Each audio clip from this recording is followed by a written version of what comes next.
this is Mike Shapiro from Drumming for Health and Prosperity. I'm in the studio here in City Music doing videos for technique. This is the second video, so if you haven't seen the first video, check that out. This is a little bit better view of what I'm doing here at the drums. So a couple of things I left out on the last video are that you always want to be playing relaxed.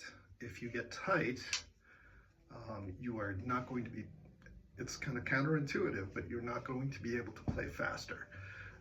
You tighten up and those muscles will just kind of, they'll wear out on you. And you can endure a lot more for longer if you stay loose. So that's important. It also avoids injury. So you want to pay close attention to that when you're playing. Make sure you're breathing, get it from the belly.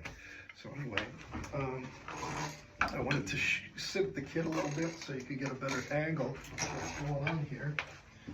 So notice I have my legs in between, the snare drum in between my legs.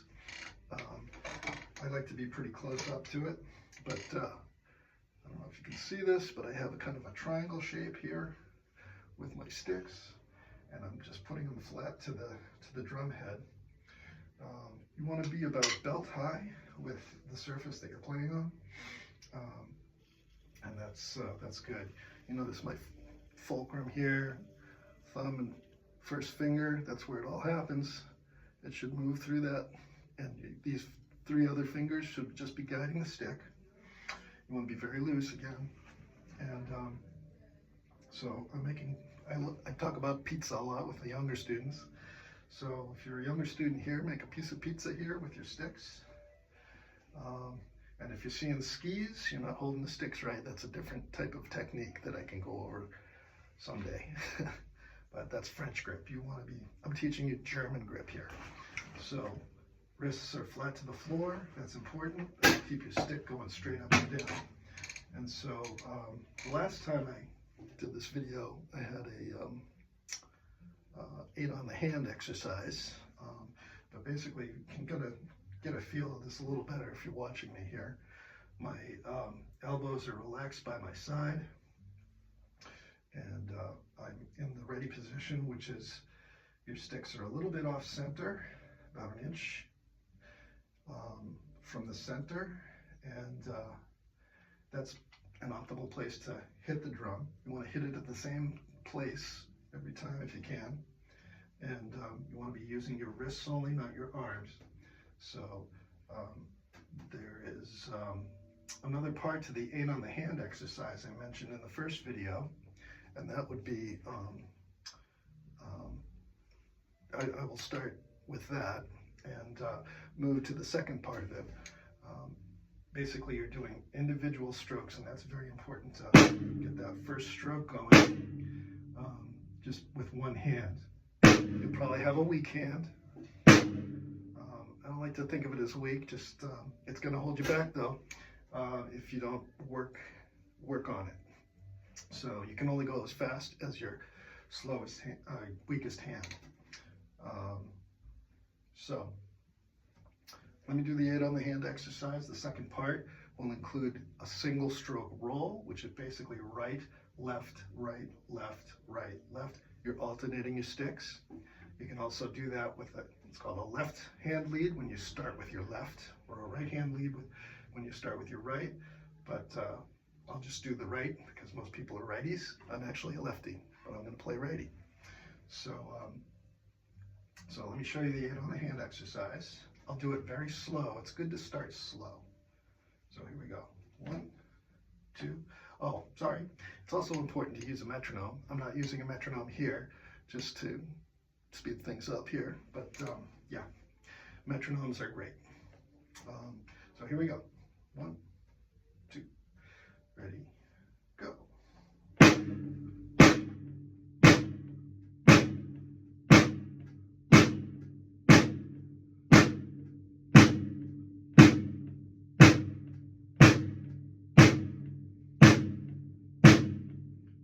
Again. 3, 4, 5, 6, 7, switch.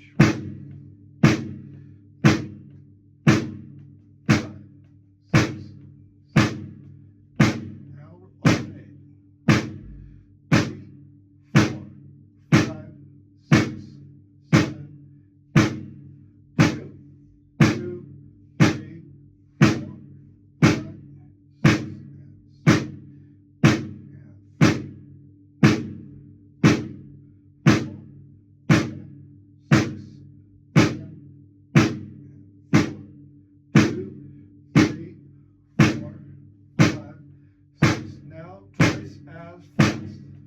1, 2, 3, 4, 5, 6, 7, 8, 2,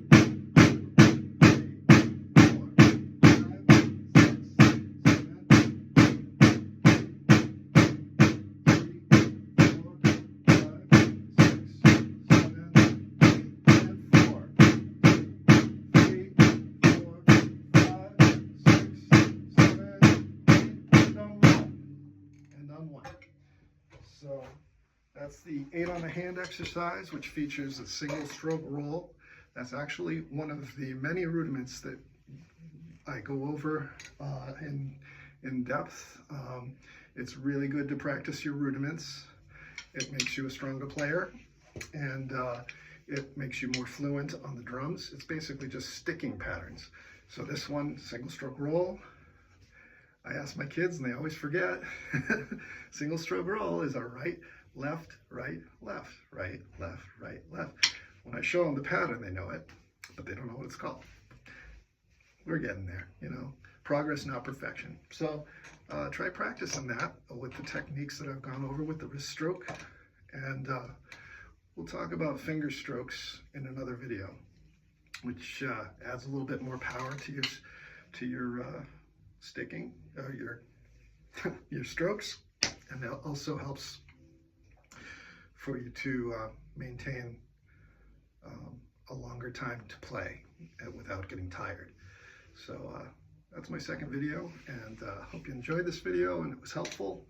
And it's good to refer back to these videos with technique, because technique is the first building block that you need to create a good foundation, good musical foundation where you can play evenly, have even space between your strokes, and that sounds more pleasant to the ear. And you'll start to realize that as you work with your metronome. It's difficult to stay with the metronome, but try it. It's actually your friend. Some people really don't like it, but it's really your friend. It's a truth teller, you know, so don't be too hard on yourselves, and stick with it, and you will get better, I promise. Just all you need is repetition. So thanks for watching. Have a great day.